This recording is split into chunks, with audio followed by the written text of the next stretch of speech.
গ্যাসের এই সংকট বিশেষ করে শুধু এই এলাকায় নয়, সারা বাংলাদেশে।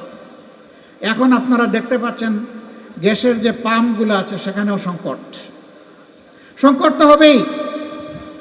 সব জায়গায় যদি চুরের মেলা থাকে তাইলে সংকট সমাধান হবে কিভাবে? ঘাটে ঘাটে, জুড়ায় জুড়ায়, কোনায় কোনায় চুরেরা বসে আছে। এই জন্য এই সংকটগুলা দিন দিন বৃদ্ধি পাচ্ছে।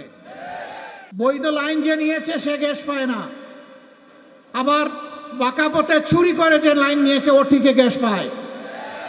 ওখানে গ্যাস যায় কিভাবে? সবাই গ্যাস পাওক, আমাদের অসুবিধা নাই, আমরা এটাই চাই, সকল নাগরিকের এটা পাওয়ার অধিকার আছে, কিন্তু সেইটা বৈধভাবে যেতে হবে। সেটা চুরি করে কেন? এই চোরদেরকে সাহায্য করে কারা? কেউ না কেউ এর পিছনে এই চোরদেরকে সহায়তা করে। গডফাদাররা আছে জায়গায় জায়গায়।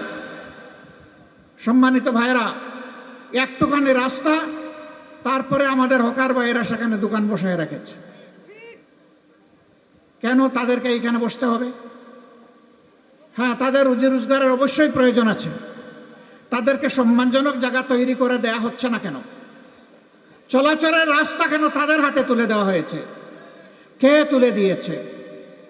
দাগ কেটে কেটে কে ওদের কাছে এগুলা বিক্রি করে? আপনারা সব জানেন না এগুলা? অবশ্যই জানেন। এটা নিরসন করার দায়িত্ব সরকারের।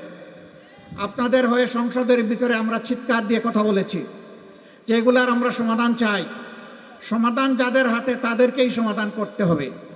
তারা যদি সমাধানে হাত দেন, জনগণ আমরা তাদেরকে সহযোগিতা করব ইনশাআল্লাহ।